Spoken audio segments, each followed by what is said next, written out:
I'm observing with the APM 20mm 100-degree eyepiece. The Andromeda galaxy is visible, is near the zenith. I've covered it's cold night, I've covered my finder scope with the hat that I have, so it will not get fogged. Condensation will not form on it. What I'm observing is the two dark lanes in the Andromeda galaxy. And to the left of it in this reflector telescope is a Dobsonian 300p Flextube Skywatcher.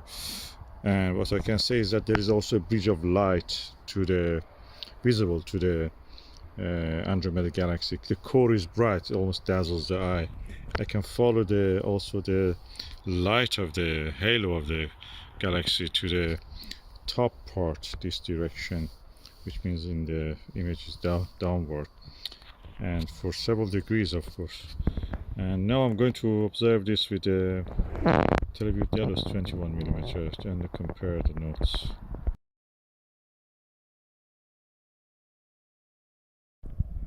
Okay, I'm now using the Televue Ethos 21mm eyepiece. I mentioned Delos probably, but that was wrong. It's Ethos. And my first impression is that it's parafocal with the APM 20mm.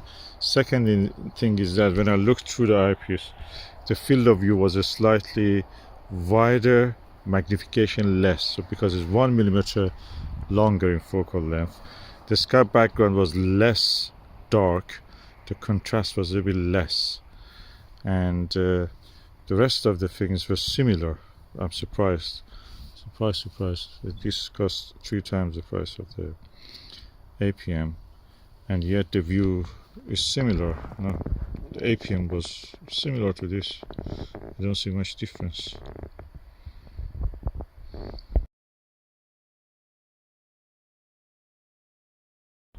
I can see same details, 2 dark lanes which mark the spiral arms of the galaxy. The brightness of the core of the galaxy is same, slightly less. In the APM is almost dazzling. The core of the Andromeda galaxy was very bright, dazzling. This one is slightly less dazzling. And I can see the same 2 lines, 2 dark lanes, and the halo from the M110 to the M31 was a little bit less visible. Is there, but you have to look for it. What is impressive is that it starts from the corner to the end are sharp and clear. In the APM, in the center, I can say around 60% of the center, 65% of the view is clear around the stars. The rest of it, when you get near the corner, gets a little bit elongated. So I think that's probably is a little bit coma mixed up with the astigmatism. But this one is corrected, well corrected for that. I'm going to observe more and just report on the rest of the results.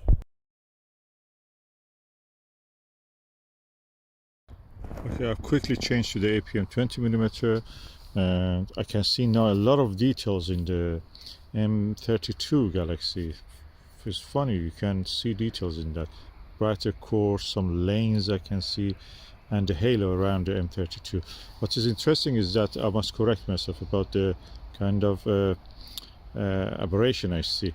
65% of the field of view is in focus, and the corner slightly stars when they are near the corner. They don't have the coma or astigmatism. They're a little bit out of focus. So what I should call it? I don't know, field curvature probably. It's a little bit, slightly, not much, out of focus. The view in this one I prefer, although the view in this one is more immersive than the Ethos 21, although it is 3 times cheaper. Let me just go remove the eye guard from the Ethos, which I added, and actually practically that made it a little bit less field of view on that. So I'll remove the eye guard and then come and see it with this one. Okay, now I have removed the eye guard and put the rubber eye cup back. The view is more immersive as much as the APM 20mm. the magnification is slightly less. You can see, you can notice that it's a little bit less magnified, and the contrast, that means also is a bit less. Now I can say that the same effect as I see on that, of course less in this one. The stars are a little bit tighter, but from up to 70% of the field of view is sharp. Then when you reach 70, up to the edge is a little less. Then near the edge, 5% near the edge, it just image gets mushy. The stars get a little bit, out of focus. So this slightly the image quality in that sense better, being everything in focus for most of the field of view, slightly better than the APM 20mm, and but because of the higher magnification in the APM, the contrast is better, the visibility, the clear clarity of the view is, that's what I prefer in that one. This is also good.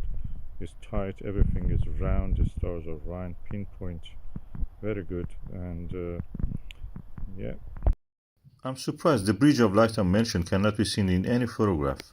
I can see it visually. Okay, again I quickly change to the APM 20mm. I can say that the Ethos 21mm, I prefer the focal length of this one. 20mm means more contrast, but the 21mm Ethos has a neater and better image quality, I can say. The stars are tighter and cleaner. This one doesn't correct slightly coma which may exist in this telescope. I've not collimated it right away, but it was well collimated last night when I used it. And now with the Ethos, I can see that this really image is better, more comfortable. This one is more comfortable, I should say. Ethos is a little bit less comfortable because you know that if you get damaged or anything, you're just feeling guilty and worried. But it's more, it's more friendly, this one, in a way, price friendly, pocket friendly, you can call it. If I want to go for a field trip and just somewhere in the field to observe, I will take this one, not the Ethos. If I lose that Ethos or break or something, that's a lot of money. This one is less money. But the comfort in this is better. The image in the Ethos is tighter, stars are tighter, and the image quality is neater and nicer. So let me go for a Maxvision 24mm 82 degrees eyepiece just to compare. They have similar, almost close image scale. Okay, this is the Maxvision 82 degrees 24mm eyepiece. Is equal to the Export Scientific 24mm 82, and also meet UWA, I think 5000 or 4000, with the same focal length and the field of view. They're equal anyway, they look even similar. Export Scientific has a little bit different design on this outer part of the eyepiece. The rest of it is exactly the same. The image quality of this and the field of view and the neatness and tightness of the shape of the stars is very close to the Ethos. I must say this is really good, and you can see that, like the APM, the core of the Andromeda galaxy is very bright and dazzling. You can see the rest of the details, but the core is very bright. Wow, on this one, what I can confirm is that now I can see a star cloud, one of the biggest star clouds of the Andromeda galaxy, one of the arms of it, is to the side that M32 is located, but the opposite side of the in the lower part. If that M32 is there, that star cloud is there, and the core of the galaxy is there. And then if you go down here, that will be M110. So really impressive, and the dark lanes will be here. Really impressive. I can see so much details with this. These are more visible, easier visible in this one. Let me just see if I can see that same detail in the Ethos 21. I'm back again in the Ethos 21mm. Wow, I can see not only that star cluster, a star cluster, I should say, a star cloud. Another star cloud also I can see, and I can see some spiral pattern in this side, not this side, that are two dark lanes. On this side also I can see some dark, very finer dark lanes which define the star clouds and the halo, kind of a spiral shape. I don't know, I'm imagining things. I'm seeing a lot more. I know that those halo which connects the M31 to the M110 is actually very difficult to even visible in the 17 hours of integrated photograph exposure time, but visually I can see that's easy. Yeah, wow, this is the closest thing to that to that Expo Scientific. Let me use the Nagler tape 5 31mm, just see how it is.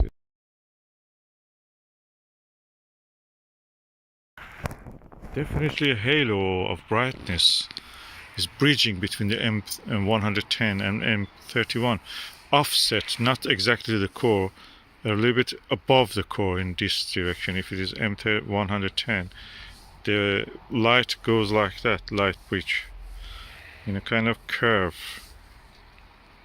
It's amazing. I can see these things. No photograph can show that as clear as this. Okay, this is the Televue Nagler 31mm tape 5. Wow, that's image quality is this one. The field of view is bigger. I can see the extreme end of the galaxy's halo, and to the I see so much detail. My brain cannot really grasp all of that. It's only you can catch it probably in the photograph, but there's so much detail, so much dark lanes all over the place in the halo even. Not just two dark lanes here, all over the place. Is it because I'm familiar with the shape of it? I'm just imagining things, or no, they're there. I can see it. And two star clouds that I mentioned are here and there. They're completely visible. Now I can see it. And the halo from the M110 to the above the core of the galaxy is really clear, visible. Wow. Wow, M31 is huge, very elongated. I never saw it like that. Thanks to my good sky, actually, I can see all of that.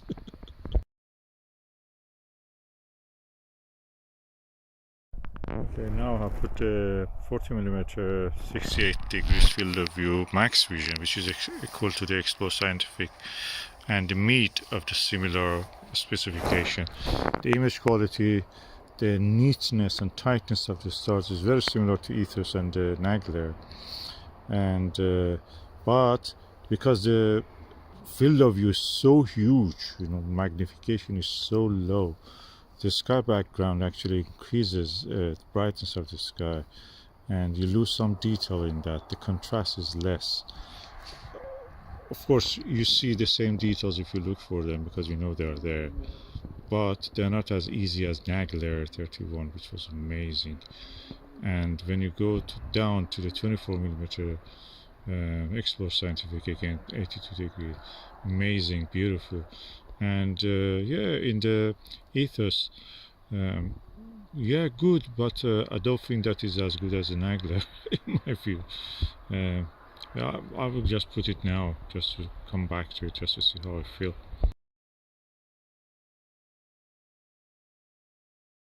Okay, now back in the Ethos 21, I can say that on this target, which is M31, I prefer the Nagler 31 Tape 5 and also Maxvision Mid Explore Scientific 24mm 82 degrees. They're more, they have less magnification than this. I cannot get the whole galaxy or the parts that are visible there. They're there. You have to just move the telescope to see them.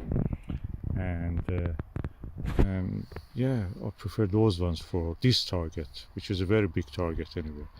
It's a very expansive and large target in the sky. Angular diameter of it is really huge. Let's just go for another target. Now I'm using again the same eyepiece, Televue Ethos 21mm, looking at the double cluster Xi and Kappa Perseus, or Xi and Perseus, yeah. And that's a double cluster. One of the double cluster parts has a series of stars which look a little bit slightly like an octopus, or you can say like the Egyptian symbol, like a tie. And I can see a lot of stars in that asterism.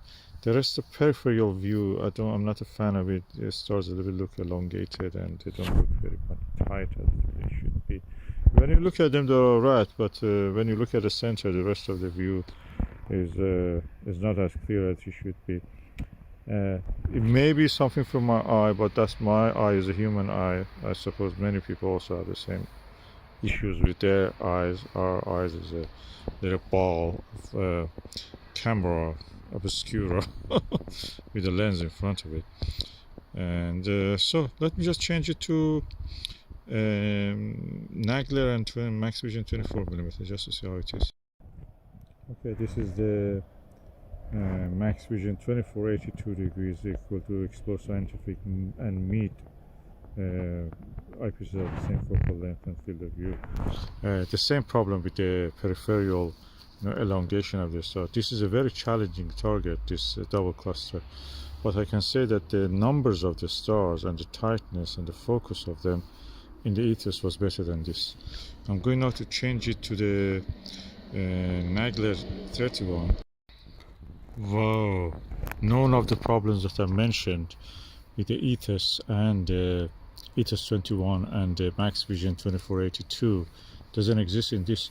Peripheral vision is as clear as the center, the same tightness and neatness and numbers of the star as the Ethos 21. So this is thumbs up for this Televue Nagler 31. Is a good eyepiece.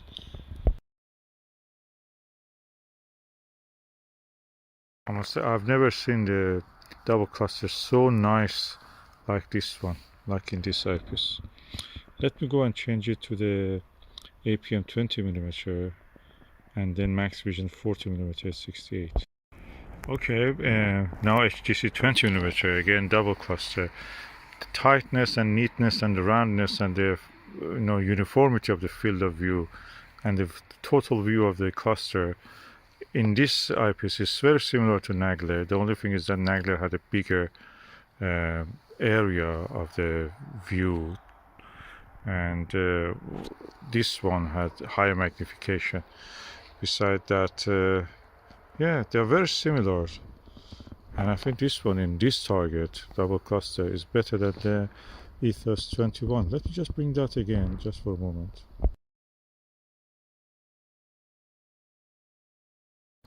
Okay, I'm now in the Ethos 21mm just to prove that, and I'm looking at the double cluster. The field of view is slightly wider than the 20mm APM, and the stars are tight, but the peripheral view has again that kind of extension of the shape of the stars. Which one I prefer? I think this is equal to APM, or APM has an edge on this target to the Ethos 21, to my eye, with this telescope.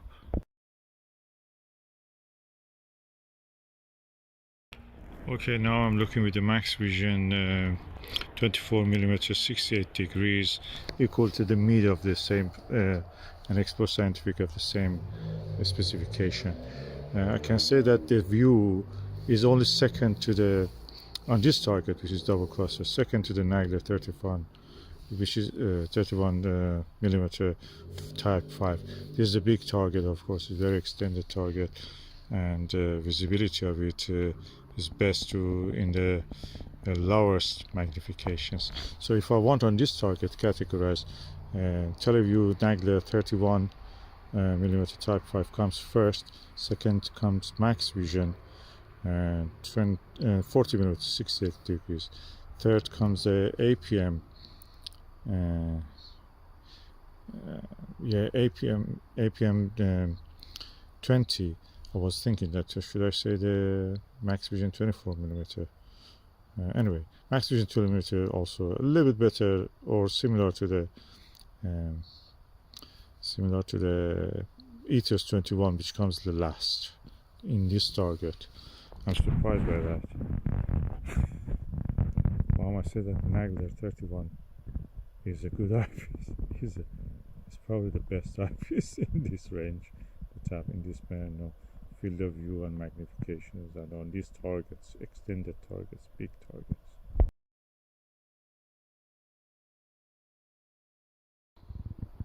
Back to Nagler 31 on the double cluster. I must say that, yeah, for color rendition and loyalty to the color, this telescope, this eyepiece is really good because it shows me several red stars. Actually, I couldn't recognize any color in the other ones other than white or blue, probably white mostly. And in this one I can see some redness in some of the stars in this cluster, so that's really good. This is one of the best eyepieces. Let me go on the plates. Again, Nagler 31mm, and I can see that the plate is very good. Not as good as the times I used the normal achromat refractor, and but it's good. It's good. I can see a lot of mobility around the stars also in this cluster. Okay, Ethos 21 on the plates. You can see the image quality on this one very similar to Nagler 31. Probably the stars are a bit tighter and better and closer to the being round, but the field of view for the cluster, which is really huge, is smaller, so you don't see the whole cluster, whereby with the 31 Nagler you could easily see. So in this one, this Ethos is better.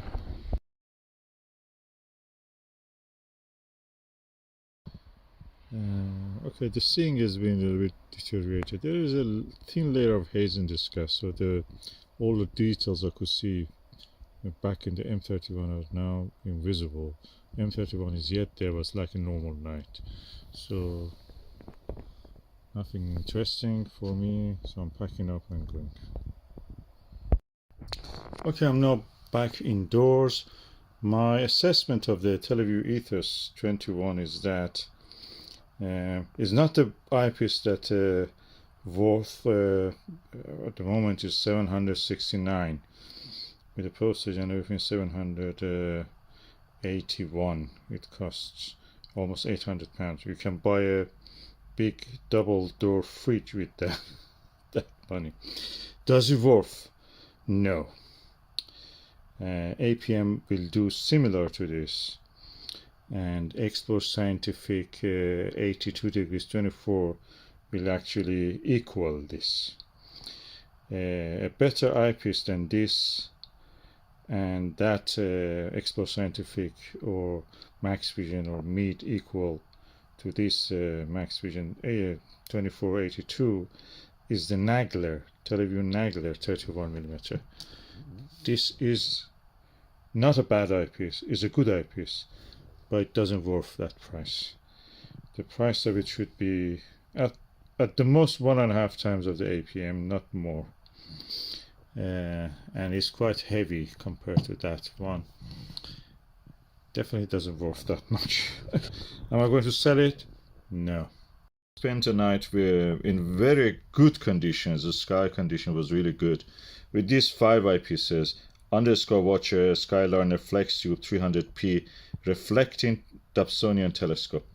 And I found that on those 3 targets that I observed, Pleiades, Andromeda galaxy, and a double cluster in Perseus, Televue Nagler Tape 5 was the best. Closely matching that was the Maxvision 68 degree 40mm eyepiece, which is equal to Meet and Explore Scientific of the same specification. And then probably I should put this after that Nagler, so I put them close to here. This was really good also, surprisingly. 24mm Maxvision 82 degrees eyepiece, equal to Meet and Explore Scientific of the same specification, and probably look in the same look with the Meet. Then comes the 100 degree eyepieces. I don't have any difficulty in seeing the field of view with the 100 degree eyepieces. I'm using them all the time. I have the lower magnification, I have the Skywatcher myriad version, I have the APM, and I have the Ethos. Now Ethos 21 here was used. So my judgment was that Ethos 21mm is not the best eyepiece that it is advertised to be. in my experience and in my the targets that I saw and the exceptional night I spent with them, it was very closely matched by APM HDC 20mm eyepiece. And if it was me and I was going to spend again the same money, I would go for the APM. That gives me the better view, more comfortable, and it was cheaper also. If I could find a Myriad, Skywatcher Myriad 20mm one, I would definitely grab that instead of this one, but it's not available. You can buy it from AliExpress in China. That one, because you can actually rest your eye on it, is like this Maxvision ones. You can actually rest your eye on it and it gives a reference point for you. Ethos is not a bad eyepiece. Don't take me wrong. It's not a bad eyepiece, but it's not much different to what you can get with the APM or Myriad. And the performance on this ones and the comfort of viewing and everything was better in this series of eyepieces. So that comes to me the last. Probably Ethos, because of the cost factor, comes the last also. So if you want to, based on your judgment for purchasing this, I must say that the best one is the Nagler. Then there is Maxvision one and Export Scientific and Mead one. 68 degree and 82 degrees are really good. These are, I don't have difficulty with the 100 degrees, but these are good, but not the best. I could have a better view with the Nagler and this other two. Just after using these eyepieces, the weather was so clear near the morning, early down, that I just couldn't resist. I went and took these giant binoculars, which is 20 by 80. I bought it second hand for around £60 some years ago. And I used it and I could see everything. You know, I saw M33, M31, M32, M110 satellites of the Andromeda galaxy. I saw the M35, M45 Pleiades, M42. M35 is in the, of course, the Gemini. I saw the M1, which is very elusive if you want to find it by the, just star hopping. It sometimes can be elusive, easily observable with this. Then I realized why I'm bothering myself with all these eyepieces and telescopes. It's like blinding myself. This was an eye opener. That's practically I could use it easily. Then it dawned on me that this is because of all this hype they create in the forums, astronomy forums. And it dawned on me, I used these astronomy forums for a few months. Then it gradually dawned on me, these people are there for a reason. And that reason is to actually, sell these eyepieces. First Light Optics, for example, sponsors or actually owns the Stargazer's launch. Another company in America owns that, what is it called? Just Cloudy Nights. So their duty there, the moderators and the people who may have several accounts even themselves, or the guys who work with them, their job is like these shops. You go to Turkey or somewhere like that, they drag you into the shop from the street. They have to call you drag you, attract you to the inside of the shop so they can sell you something. Their job is like that. They make all this hype about Takahashi, Televue, all this expensive stuff. And they don't let you actually get the advice or the thing that you have to do. And that is observation and enjoying your hobby. It makes a money pit for you that you're just all the time spending because they have the better one than you. And all the time they're showing it to everyone. And they're photographing it. They show what the postman has brought. Look at my case, full of eyepieces, expensive eyepieces. This is the way they trick the people to come actually spend money, when actually you could do better than that with a binocular. I also have a 750. When I was younger, I used to have 1240, and I could see all the Messier object with that. The 1240, which was a Russian Zenit binocular. This one is Swedish, I think, or English or whatever. Helkinson, so it must be Swedish. And I could do all of that. You know what I need with this? Just a sunbed so that I can lay down in it I hold this in my hand. If I want to, have a more restful experience, I just use a lighter one, a smaller one, 750. And that's it. That's all that you need. All of these practically expensive stuff, they don't give you any more joy than using your own. Great amateur astronomers like James Alcott, the guy who discovered a lot of comets, all the time they were using binoculars, and they were using it inside the can you believe it, inside the conservatory, from within the, looking through the sky from the within a double glaze, through a double glazed window glass. They were looking at it. They didn't need any of this expensive stuff. These things came since the first light optics and other things decided to, push up their sales. They have accomplices in this, the moderators, if you look at them.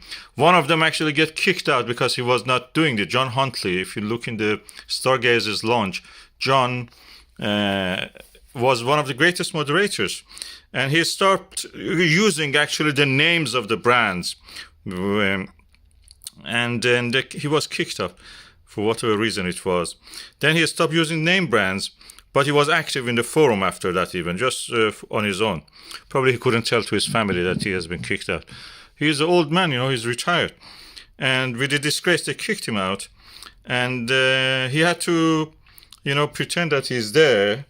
But he stopped using the names. And he was also telling to them, look, you make all these things about Takahashi, and it's just a refractor, 80 millimeter refractor, 100 millimeter, 120 aperture size refractor. They're not any better than a Dobsonian. They cannot be better. They cannot be really highly better than a achromat or a Fraunhofer telescope like this red star wave. And that was it. They insulted him in a very bad way over the mount by the Rowan Astronomy, I think AZ-75. He was suggesting that, that for the test, they should actually have included some slow motion controls. Those guys were one of them called the Stu. He is a real bully, and the other one is Grant. They started to actually insulting him in a way. They chased him in his posts until really they mocked him as that, you're poor, you cannot afford these things. This kind of things, the behavior they do. And he has to give up, and I've not seen him for a while now. He's not active anymore, although he was a moderator in the past.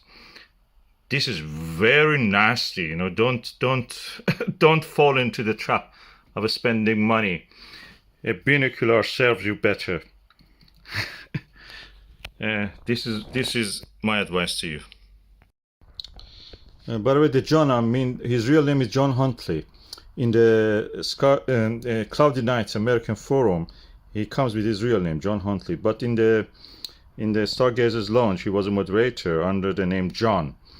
And yeah, he has reviews of the many eyepieces, including, for example, Skywatcher Myriad, the Skywatcher SWA. Look for this, you will see that he has compared the Myriad 20mm with the 21mm Ethos, and practically thought they're not much different.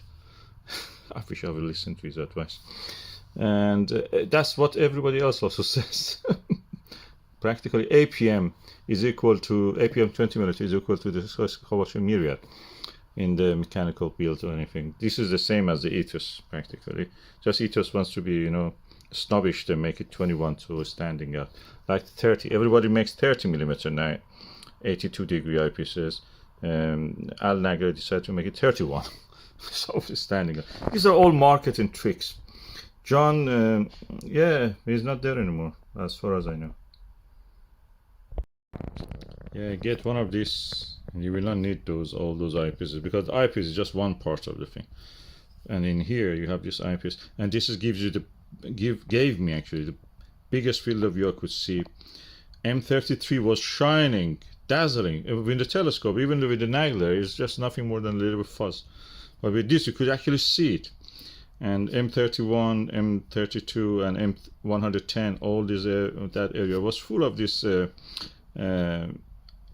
The deep sky objects, unless you want to do some planetary thing that you just can do it with any ichromat. You can do it even cheaper with the Dobsonian. Buy second hand.